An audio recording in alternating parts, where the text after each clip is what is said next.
Olá, meus amores, tudo bem com vocês? Eu realmente espero que sim. Hoje a Tia Sil traz uma história diferente, já que vocês gostaram tanto dos vídeos sobre os milagreiros dos cemitérios. Eu trouxe mais um personagem do cemitério de Sorocaba, tá? E é sobre ele que eu vou falar logo depois da vinheta, então roda a vinheta.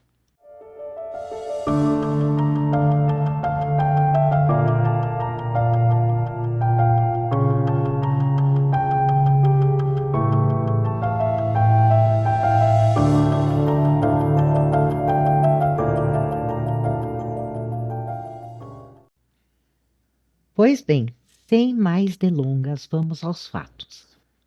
Muito antes da cidade de Sorocaba, no interior de São Paulo, se tornar a cidade industrial que conhecemos hoje, um homem simples, negro, analfabeto e filho de ex-escravizados começou a atrair multidões. Alguns o chamavam de benzedeiro, curandeiro. Outros já o chamavam de santo. Mas para muitos ele era apenas o João. Mas, mais de um século depois, seu nome continua cercado por histórias de fé, milagre e devoção. E essa é a história de João de Camargo, uma das figuras mais extraordinárias da religiosidade popular brasileira. Antes de mais nada, eu vou explicar que eu vou usar a palavra santo entre aspas aqui, porque ele não é um santo oficial canonizado pela Igreja. Mas vamos lá. João de Camargo, o santo negro de Sorocaba que o Brasil quase esqueceu. Existe um tipo de personagem que só nasce no Brasil.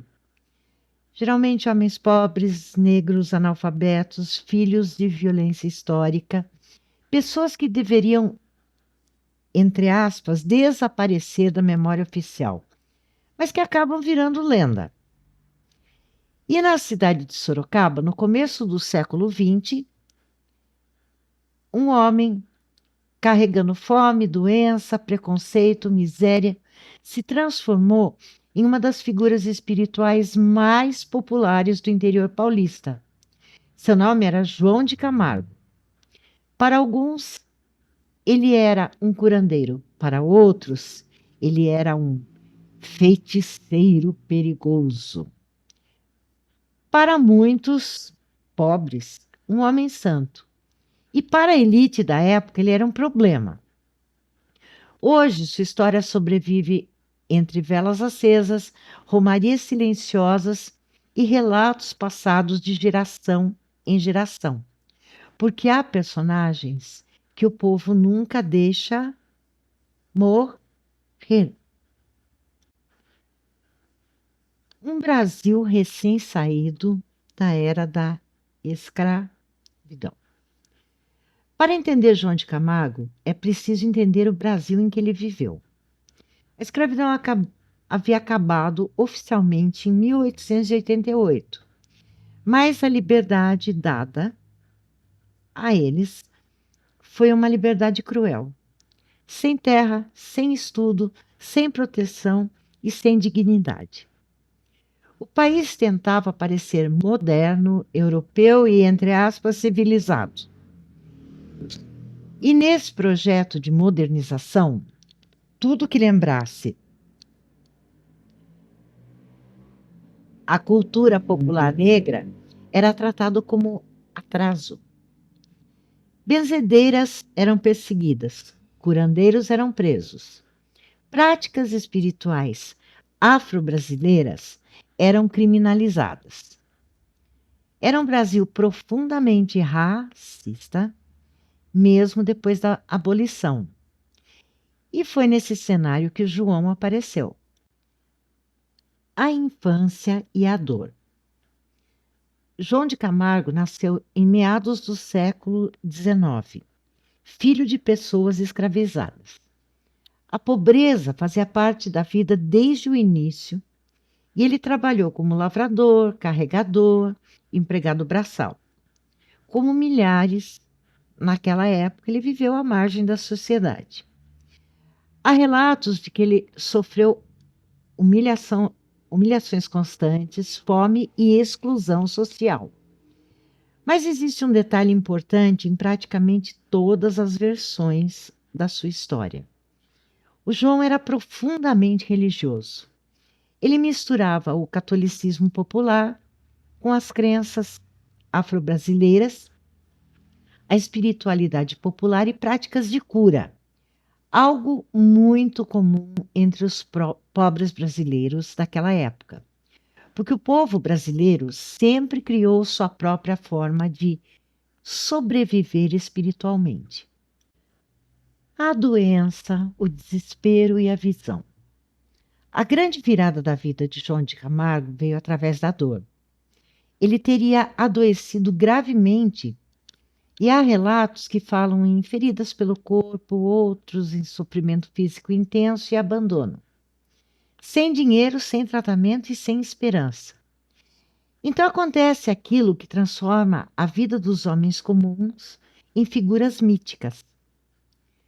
Porque o João afirmou ter tido uma visão espiritual. Em algumas versões, a aparição de São Benedito, o santo negro tão amado pelo povo brasileiro. Em outras, entidades espirituais que teriam orientado a sua cura. O importante não é descobrir a versão correta, o importante é entender o significado disso. Um homem negro, pobre e invisível passa a acreditar que sua vida tinha um propósito. E isso mudou tudo. O curandeiro do povo. Depois da experiência espiritual, João começou a atender pessoas. Ele rezava, benzia, preparava ervas, chás, dava conselhos, acolhia os desesperados. E algo começou a acontecer, porque as multidões cresceram. Pobres trabalhadores, doentes e marginalizados passaram a procurar João de Camargo em busca de cura física e espiritual. Porque onde o Estado abandona, a fé popular ocupa espaço. Aí surge o medo das elites. Mas existe uma regra histórica quase inevitável no Brasil. Quando um homem negro e pobre conquista influência popular, o sistema reage. João começou a incomodar médicos, autoridades, setores da igreja e parte da elite sorocabana. Mais ou menos como aconteceu com as bruxas lá atrás, na época da Inquisição. Ele era chamado de charlatão, feiticeiro, fanático. Sua popularidade era vista como ameaça, não apenas pela religião, mas pela autonomia. Porque João criava algo perigoso para a época. Um espaço onde pobres eram acolhidos sem humilhação. E isso tinha grande força social. A igreja no morro. Com o tempo, João de Camargo ergueu um espaço religioso em Sorocaba, um lugar simples, popular, cheio de símbolos. Ali se misturavam elementos do catolicismo popular, da religiosidade afro-brasileira e da espiritualidade do povo simples. Lembrando que naquele tempo as missas eram em latim. Quer dizer, uma coisa para pouquíssimos, né? O local virou ponto de peregrinação. Velas, promessas, ex-votos, relatos de cura. O Brasil profundo cabia ali.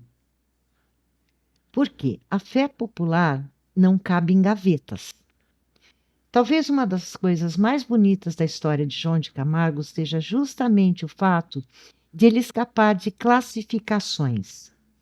Ele não cabe perfeitamente no catolicismo oficial, nem na Umbanda, nem no espiritismo kardecista, não cabe nas definições acadêmicas rígidas.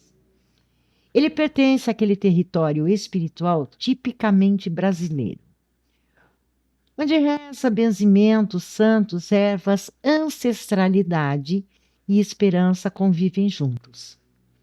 A religião do povo brasileiro raramente foi pura. Ela sempre foi uma mistura.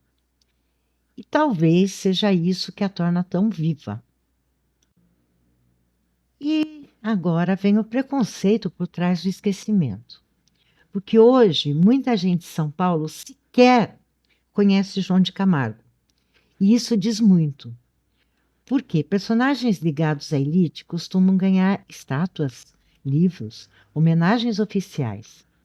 Já líderes populares negros frequentemente sobrevivem apenas na memória oral.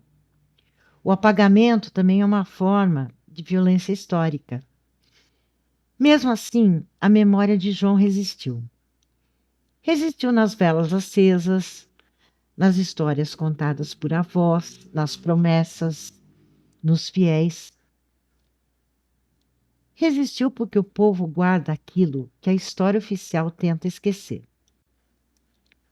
João de Camargo e as benzedeiras do Brasil. Talvez muita gente veja a história de João e reconheça algo familiar. A avó que benzia quebranto, como a minha avó e a minha tia-avó. O copo d'água ao lado da cama, a oração ensinada em segredo, a mistura entre santo católico e fé popular. O Brasil foi construído também por essas espiritualidades invisíveis, por mulheres e homens simples que curavam com reza, cuidado, acolhimento.